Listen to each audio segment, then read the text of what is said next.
Imagine just dying naked. That, you know what, dude? I used to pick up dead bodies, so I've seen like. What does that even mean? I was a driver for a corner.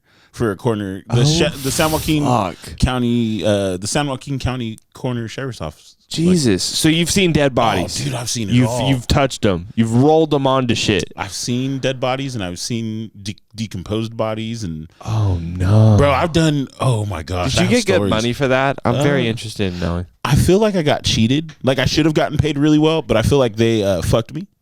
Because I feel like if you deal with dead bodies for whatever reason, I feel like you should be making bank. You should. And I think people around me were making money that were hired before me, but I think they like finessed me. Okay, probably because you were younger. Yeah, I was a little younger and working through college. This is normal, right? Like dead bodies. Hey, because when I would everyone is eventually a dead body. Facts. Yeah. And so like I would pick up for the sheriff's office, and it was through a third party, right? Like they were contracted. So like anytime I do it, I get paid like stipend essentially. Like go pick them up, it's $35, right? $35. $35. But a lot of people die, bro. That's the crazy thing. Everybody dies. Shit. It's never gonna not. You know what I mean? Imagine taking a break and being like, oh yeah, I got an 11 o'clock. Well, that's the thing is like you sit around and wait for people to die. Like that's your job. Jesus. And you're just like hanging out, and then all of a sudden somebody's like, yeah, we got a shooting over here, blah blah blah blah. Like pick them up. Gotta go pick them up. And like, dude, I've picked up like people lit up with like AKs and all that crazy stuff. I've picked up suicides. Like those are crazy. You know what I mean? Like there was a lady, bro, in the Bay Area. It was crazy. I was filling in for somebody, and I pull up to this house, thinking like, oh, it's just a pickup, like probably an old guy in the house or whatever. And I go and I knock on the front door, and the officer comes to the door. And he's like, hey, you might want to go around back. And I was like, oh, okay. So I go out there, bro, and like I walk to the back, and there's like a sheriff there. And then there's like a paramedic and like another sheriff. And I look just past him, and there's like this body, and it's like got the jaw, but like no top of its head. And like by the time I realized that, I had stepped in like some brain.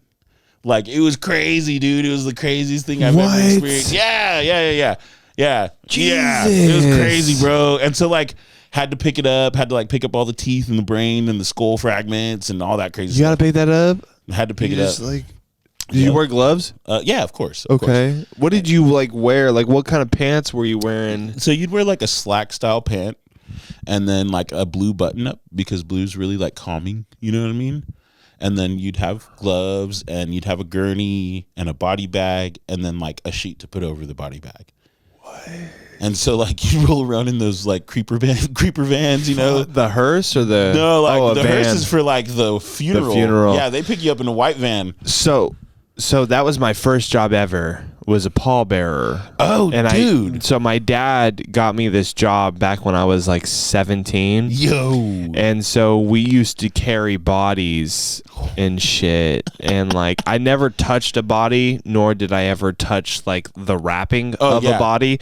I've only carried, but like one time like we had to go to you have appointments. Right. Like, oh, there's a funeral 3:00 at this place and stuff like that. So you got to go to the morgue. Yeah. And you got to pick up the body, which is already placed in the casket. But like you go to the morgue and it's like, oh, it's in the freezer. Right. And you go into the freezer and there is like, and I was 17 at the time. So you were just, and you see like wrapped in what? Like it looks like a trash bag. Yeah. But like they're wrapped. Yep. And you're like, oh my God, that's a human body. Yes. So like, fuck. There's the gurney. You lay down what is a body bag, so to speak, and then it wraps around them, and then you put like the cover on, and then you strap that down. That's so bizarre. It's crazy as hell, bro. Crazy. And like the worst is decomps, bro. Like I could kind of handle a suicide. You know what I mean? It's rough. But like the decomposition is like the worst. The smell. It's the smell. It's like, bro, you've never.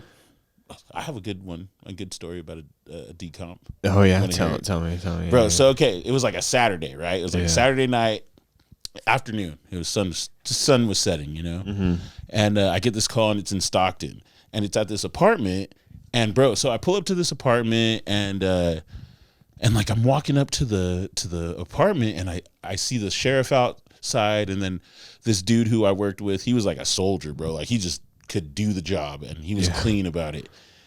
And dude, he's like, "Oh, it's a rough one, Jess." And I was like, "No way." And I could smell it from outside, you know. And he's like, "So the way we found this guy was they started to complain about the smell upstairs. Like they said it was just super bad." And so they checked on this guy, and we walk in, and I've never thrown up during a pickup. Like that was like a point of pride. Yeah. And so like I'm in there, and it just stinks, bro. It's just like spicy. It's spicy. You know what I mean? And I was like, yo, what the heck in my nose? And the officers are like used to this. You know, they've been doing this for a while. They've been through the ringer. And he's like, I got to show you guys this stuff, right? And so we're walking around and we're checking out the apartment. He's like, go to the kitchen and read the letter on the counter. And it was like this like print up email, and it was like from like a Craigslist post, and it was like a dirty email. And it was like just a kinky love letter, and it was like kind of silly, right? And we were giggling, and then he's like, all right, well, that's not it, dude. Come here. And he's like, go check out the bathroom. And so we walk into the bathroom, and it's like pictures of like men wearing strap-on dildos all over the entire top of the bathroom, like in frames, bro. What in the frames. fuck? Right. And then he's like, "That's not it, guys. That's not it. Come to the room." And so we go to, and it's like a 1-bedroom apartment. You know what I mean? It's not hella big.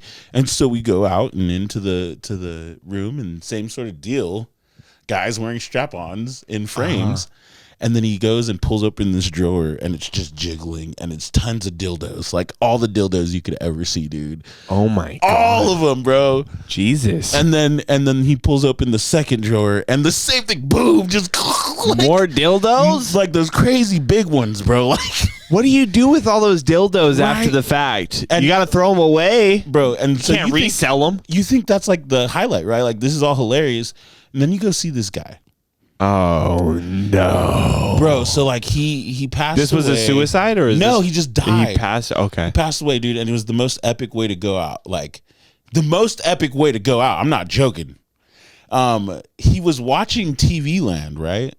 And he was butt ass naked, and he had aviators on, and he had the gas station style hot dog skirt with a hot dog that was pristine.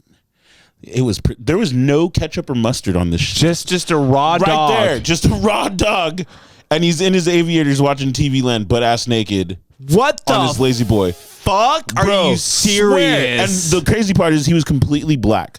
Like he might have been a white guy, black guy, whatever. He was decomposed completely. And so it's just aviators, pristine hot dog, and then a decomposed body. And it was the craziest thing I've ever seen. What the fuck? This guy lived his life. No. Lived his life, bro. The craziest shit I've ever seen. I'm traumatized just by hearing this. I mean, if you're going to go out, you know, in your own house and it's chill and you're just chilling and going to eat a hot dog and then you're gone. What the fuck? And then you're gone. I wonder if you planned that. I wonder, bro, because why the hot dog? Why? I mean, was and he gonna the eat aviators? it? And he was butt ass naked? Butt ass naked. What did his dick look like? There was no dick. It was decomposed. Like he had. What does a decomposed dick look like? Just imagine, like, have you ever seen a decomposed anything? No. Okay, so it's like I saw a like decomposed raisin. I saw a decomposed coyote one time. Think like wet mummy. It's like zombie, but wet mummy. How long does it take a body to get that way? Not very long. Depends on the time of year. It could be like what the fuck? It could be like a week. You know what I mean? Not completely black, but you'll for sure get, like, they call it slippage, and you could get slippage from like 3 to 4 days. It could, and that's where like the gases in your body lift up the skin from your muscles. Yeah, okay. And so you get like a little gas bloated. bubbles, yeah, right? Okay. And that's like the beginning of decomposition. And so like you'll get a little bloated, but you'll also have like bubbles on the skin. So it's like my skin will be separated from my muscle, and there's just like patches of like what looks like blisters, but it's air bubbles of like gas. and it's totally disgusting. What the? Yeah, you'll pull it and it just like slips. And that's why they call it slippage. And like so like you grab. What do you mean you pull it and it slips? Like so you got to bag this body up and you got to do it clean, right? Like you're trying not to spill the body fluids everywhere. Yeah. So you'll like wrap them up in the sheet, and then you'll lay down that plastic thing on the gurney, and so you tie the sheet a certain way, and then you roll it halfway over, and then you slide another sheet underneath the initial seat they were on the bed or whatever. And then boom, put them on. Then you tie that up and you slide that over to the bag them up, and then put a thing on top and the cover. And so it was just a crazy job, bro. And I did it all because I love music. All because I wanted to pay for my studio equipment. Well, I'm glad you're here now. Yeah, totally. I think that's why I have it. That's the dawn of Let's Go Studios. That's the dawn of it. I was recording vocals in my kitchen for $15 an hour at the time. Going to school full time and picking up bodies full time. Like I was a hustler, bro.